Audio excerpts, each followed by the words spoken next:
جو چیز آسمانوں میں ہے اور جو چیز زمین میں ہے سب اللہ کی تسبیح کرتی ہے. جو بادشاہ حقیقی ہے پاک ہے، زبردست ہے، حکمت والا ہے. وہی تو ہے جس نے ان پڑھوں میں انہی میں سے ایک پیغمبر بھیجے جو ان کے سامنے اس کی آیتیں پڑھتے اور ان کو پاک کرتے اور انہیں کتاب و حکمت کی تعلیم دیتے ہیں.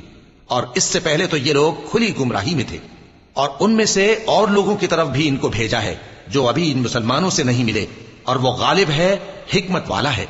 یہ اللہ کا فضل ہے، جسے چاہتا ہے عطا فرماتا ہے، اور اللہ بڑے فضل کا مالک ہے. جن لوگوں کو تورات کا حامل بنایا گیا پھر انہوں نے اس کے حامل ہونے کا حق ادا نہ کیا، ان کی مثال گدھے کی سی ہے جس پر بڑی بڑی کتابیں لدی ہوں. جو لوگ اللہ کی آیتوں کی تکذیب کرتے ہیں ان کی مثال بری ہے، اور اللہ ظالم لوگوں کو ہدایت نہیں دیتا. کہہ دو کہ اے یہود، اگر تم کو یہ دعویٰ ہو کہ تم ہی اللہ کے دوست ہو اور دوسرے لوگ نہیں، تو اگر تم سچے ہو تو ذرا موت کی آرزو تو کرو. اور یہ لوگ ان اعمال کے سبب جو یہ کر چکے ہیں ہرگز اس کی آرزو نہیں کریں گے، اور اللہ ظالموں سے خوب واقف ہے.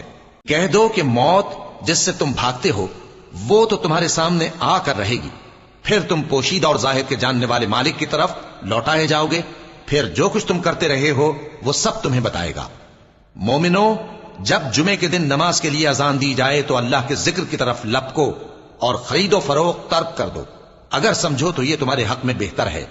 پھر جب نماز ہو چکے تو زمین میں پھیل جاؤ اور اللہ کا فضل تلاش کرو، اور اللہ کو بہت بہت یاد کرتے رہو تاکہ کامیاب ہو جاؤ. اور جب ان لوگوں نے سودا بکتا یا تماشا ہوتا دیکھا تو ادھر بھاگ لیے، اور اے نبی صلی اللہ علیہ وآلہ وسلم تمہیں خطبے میں کھڑا چھوڑ گئے. کہہ دو کہ جو چیز اللہ کے ہاں ہے وہ تماشے اور سودے سے کہیں بہتر ہے، اور اللہ سب سے بہتر رزق دینے والا ہے.